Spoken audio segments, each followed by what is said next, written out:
friends, welcome back. Welcome to Tamil Crypto Tech. நான் உங்கள் Gokulnath. So actually வந்து last week ஒரு வீடியோ போட்டிருப்பேன், விஜரக்ஸ் பற்றி ஒரு வீடியோ போட்டிருப்பேன். அந்த வீடியோவில் வந்து நீங்கள் ஆல்காயின் பற்றி எந்த ஆல்காயின் வேணுமோ கேளுங்கன்னு சொன்னேன். அவ்வளோ கமெண்ட்ஸ் வந்துருந்துச்சு. எல்லாத்துக்குமே ரொம்ப ரொம்ப ரொம்ப வந்து நன்றி. ஸோ அவ்வளோ கமெண்ட்ஸ் கீழே பண்ணியிருந்தீங்க. ஏன் வந்து ஆல்காயின் பற்றி வீடியோ போனோம், அதுக்குள்ளேயே வந்து பிட்காயின் வந்து மேலே போக ஆரம்பிச்சிருச்சு. ஸோ இப்போதைக்கு வந்து நம்ம பிட்காயின் டெக்னிக்கல் பார்த்துக்கிட்டு அதுக்கப்புறம் வந்து நம்ம ஆல்காயின் நோக்கி போகலாம் அப்படின்ற மாதிரி நான் யோசிச்சு வச்சுருந்தேன். ஸோ இனிமேல் நம்ம வந்து அடுத்த வீடியோவாக வந்து கேமிங் காயின்ஸ் வந்து கண்டிப்பாக நான் போடுறேன். நான் என்ன காயின் ஹோல்ட் பண்ணியிருக்கேன், ஒரு டாப் 5 கேமிங் காயின்ஸ் போடுறேன். நீங்கள் என்ன ஹோல்டிங் வச்சுருக்கீங்க, இல்லை உங்கள்கிட்ட ஏதாவது பெஸ்ட்டான கேமிங் காயின் இருந்தாலும் கீழே சொல்லுங்கள். கண்டிப்பாக வந்து ஒரு 50 கமெண்ட்ஸ் மேலே வந்து நீங்கள் என்னென்ன காயின் வேணுமோ கீழே சொல்லுங்கள். கண்டிப்பாக அதுலேருந்து பெஸ்ட்டை பிக் பண்ணிட்டு நம்ம வந்து அந்த லிஸ்ட்டில் நம்ம சேர்த்துக்கலாம். ஓகே, இப்போதைக்கு நம்ம வீடியோக்குள்ளே போகலாமா? இப்போதைக்கு day chart, weekly chart, monthly chart பார்ப்போம். நம்ம first day chart. Bitcoin price பார்த்தீங்கன்னா வந்து $52,657 இருக்குது. ஸோ பிட்காயின் வந்து இப்போதைக்கு வந்து ஒரு பெரிய ஒரு ரெசிஸ்டன்ஸ் $48,000 வந்து உடச்சிட்டு வந்து மேலே போயிருக்கு. இப்போதைக்கு $52,000 வந்து இப்போதைக்கு ட்ரேட் ஆகிட்டு இருக்கு. ஸோ என்னையை பொறுத்த வரைக்கும் வந்து இந்த இடத்துல நீங்கள் வந்து பிட்காயினை பை பண்ணிடுங்கன்னா இந்த இடத்துல கொஞ்சம் ப்ராஃபிட்ஸ் வந்து கொஞ்சம் வெளியிடுங்க. ஏன் நான் சொல்கிறேன்னு கேட்டிங்கன்னா வந்து பிகாஸ் 50,000ங்கிறது வந்து ஒரு சைக்காலஜிக்கல் ஒரு பீரியட் ஆஃப் டைம். ஸோ இந்த லெவலை வந்து உடச்சிட்டு உங்களுக்கு மேலே போகணுன்னா வந்து உங்களுக்கு வந்து பிட்காயின் வந்து ஒரு கரெக்ஷன் மார்க்குள்ளே வந்தால் தான் வந்து பிட்காயின் வந்து அந்த அந்த லெவலை உடச்சிட்டு வந்து உங்களுக்கு மேலே போகணும். இப்போதைக்கு வந்து 52,000ங்கிற அந்த ஸ்டேஜில் இருக்குது. ஏன்னா வந்து இங்கே வந்து உடச்ச உடனே 50,000 டச் பண்ண உடனே வந்து எல்லோரும் வந்து பேனிக் பை பண்ண ஆரம்பிச்சிருப்பாங்க. ஸோ இந்த இடத்துல வேல்ஸ் எல்லாமே வந்து செல் ஆஃப் பண்ணியிருப்பாங்க. ஸோ அப்படி இருக்கும்போது பிட்காயின் வந்து 58,000ங்கிற ரீஜனை வந்து போய் தொட்டிருக்கு. மேபி இதுக்கும் மேலே கூட போகலாம், 53,000 54,000 கூட போகலாம், மேபி சான்சஸ் இருக்குது. ஆனால் அதுக்கப்புறம் அங்கே செல் ஆஃப் நடக்கும்போது வந்து பிட்காயின் வந்து ஃபஸ்ட்டு ஒரு பெரிய சப்போர்ட்டாக வந்து $48,000 இருக்கும்.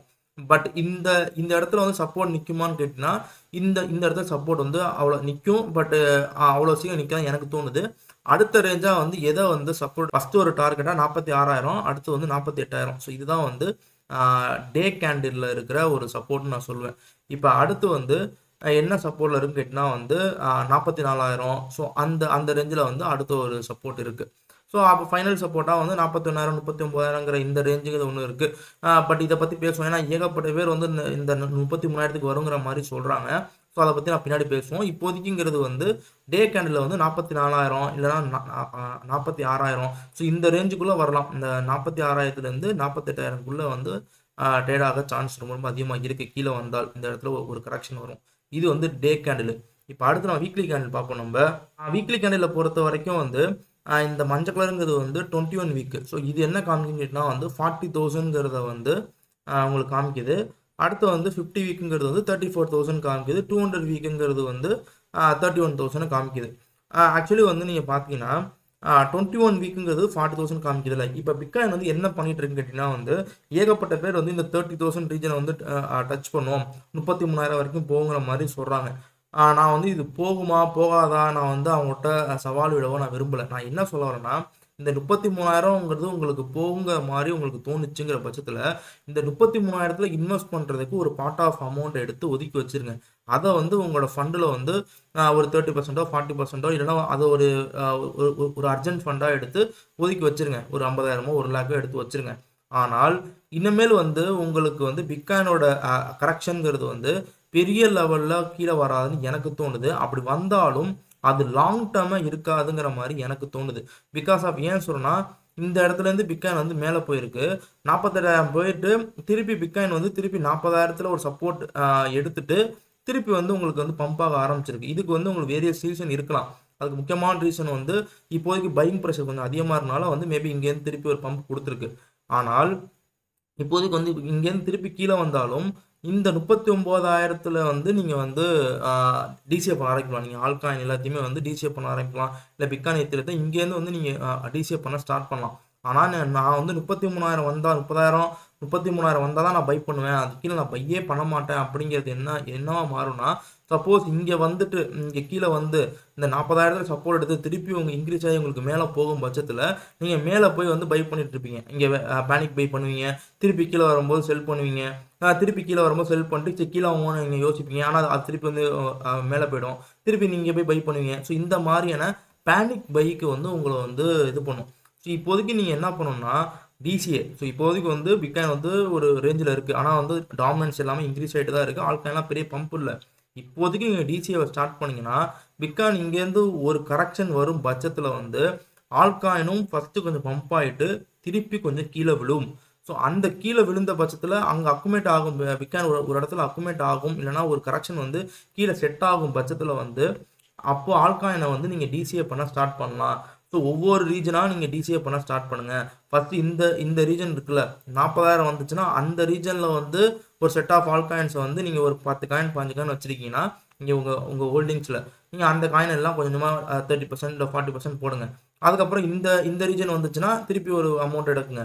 ஸோ இந்த ரீஜன் வந்து அது வந்து உங்களுக்கான எமர்ஜென்சி ஃபண்டை எடுத்து ரெடியாக வச்சுக்கோங்க. அந்த இடத்துல வந்து இதெல்லாம் வந்து கண்டிப்பாக பை பண்ணுக்கான ரீஜன் ஆல்காயின்லாம் இந்த இடத்துல பிட்காயின் வந்து வரும் பட்சத்தில் அப்போ வந்து நீங்கள் எந்த இடத்தையுமே நீங்கள் மிஸ் பண்ண மாட்டீங்க. இங்கேருந்து நீங்கள் எல்லா இடத்துலையும் நீங்கள் ஒரு ஆவரேஜ் கணக்கு வச்சிங்கன்னா கூட வந்து நீங்கள் வந்து எல்லாத்தையும் கரெக்டான ஒரு டிசியை பண்ணியிருப்பீங்க. அப்போ இருக்க பட்சத்தில் அங்கேருந்து உங்களுக்கு பிட்காயின் பம்ப் ஆகி மேலே போகும் பட்சத்தில் வந்து உங்களுக்கு ஆல்காயினோட ப்ராஃபிட்ஸ் வந்து உங்களுக்கு வந்து சூப்பராக கிடைக்கும். ஆனால் நீங்கள் இங்கே வந்து பேனிக் பை பண்ணிக்கிட்டே இருக்காங்க. பேனிக் பை புல்ட்ராப் படிப்பாங்க, இதை பற்றிலாம் யோசிக்காதீங்க. இப்போதைக்கு வந்து சூப்பரான ஆல்காயின்ஸை வந்து டிசிஏ பண்ண ஸ்டார்ட் பண்ணுங்கள். அந்த டிசிஏ பண்ணுற ஆல்காயினை வந்து ஸ்ட்ராங்காக ஹோல்ட் பண்ணுங்கள். ஸோ சும்மா ட்ரேடிங் மாதிரி எடுத்து இன்வெஸ்ட்மெண்ட்டுக்கு தனியாக ட்ரேடிங் தனியாக வச்சுக்கோங்க. அமௌண்ட்டை இன்வெஸ்ட் பண்ணுங்கள், அதை ஸ்ட்ராங்காக ஹோல்ட் பண்ணுங்கள். ஏன்னா பிட்காயின் வந்து பெரிய லெவலில் போக போகுது. ஸோ அதை பற்றி நான் பின்னாடி பேசுவோம். நம்ம அடுத்த வீடியோ நான் சொல்கிறேன் உங்களுக்கு. ஸோ அது எவ்வளோ தூரம் வந்து ப்ரைஸ் போகும்னு நான் சொல்கிறேன் உங்களுக்கு. ஆனால் பெரிய லெவலில் போக போகுது.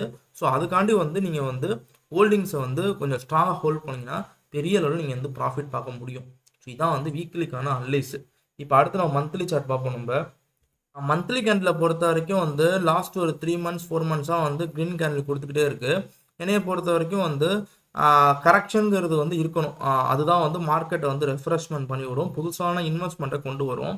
ஸோ அப்படி இருக்கும் பட்சத்தில் வந்து என்னையை பொறுத்த வரைக்கும் இங்கேருந்து வந்து ஒரு 44 ஆர் 46 ஸோ இந்த ரீஜனுக்கு வந்து ஒரு கரெக்ஷன் வந்து அங்கே அக்குமேட் ஆகுறது இல்லை 39 கூட திருப்பி போணுச்சுனால் மார்க்கெட் வந்து அங்கேருந்து திருப்பி வந்து 80, 90,000, 95,000ங்கிறது வந்து ரொம்ப ரொம்ப ஈஸியாக போகிறதுக்கு வழிவகுக்கும். ஸோ அதனால் வந்து கரெக்ஷனுங்கிறப்ப பயப்படாதீங்க. என்னையை பொறுத்த வரைக்கும் இப்போ கரெக்ஷன் இருந்துச்சுன்னா மட்டும்தான் வந்து மார்க்கெட்டில் மணி வந்து இப்போ ஸ்பீடாக வந்து மணி இன்ஃப்ளோ ஆகும். அப்போ அதான் நான் சொல்லுவேன். ஸோ ஏன்னா சைக்காலஜிக்கல் ரெசிஸ்டன்ஸை உடச்சிருச்சு. இப்போ திருப்பி கீழே வரும்போது மணி ஃப்ளோ வந்து ரொம்ப வேகமாக இருக்கும். இப்போ ஈஸியாக வந்து 1 or 2 months நம்ம அக்குமேட்டிங் எடுக்கும் பட்சத்தில் அங்கேயே நம்ம ஈஸியாக பை பண்ணுறோன்னா பெரிய அளவில் பூம் கொடுக்குற சான்ஸ் அதிகமாக இருக்குது. அதனால் வந்து ஒரு கரெக்ஷனுக்கு வர்றதுங்கிறது என்னையை பொறுத்த வரைக்கும் பெஸ்ட்டு. அந்த கரெக்ஷன் ரொம்ப கீழே போகக்கூடாது, 25லாம் போகக்கூடாது. ஒரு 44, ஒரு 39, 42 இந்த ரேஞ்சுக்கு வந்துச்சுன்னா ஒன் ஆஃப் த பெஸ்ட்டு நான் சொல்லுவேன். பிடிச்சுன்னு நினைக்கிறேன். பிடிச்சா லைக் பண்ணுங்கள், ஷேர் பண்ணுங்கள். முக்கியமாக வந்து கேமிங் காயின்ஸ் வந்து என்னென்ன கேமிங் காயின்ஸ் வந்து உங்கள் ஹோல்டிங்கில் இருக்குது, சூப்பரான கேமிங்ஸ் எதுன்னு சொல்லி கீழே சொல்லுங்கள். அதை பற்றி வீடியோஸ் வந்து என்னோட லிஸ்ட்டில் சேர்த்து நான் வீடியோஸ் போட ட்ரை பண்ணுறேன். கைஸ் பை, அடுத்துல வைப்போம்.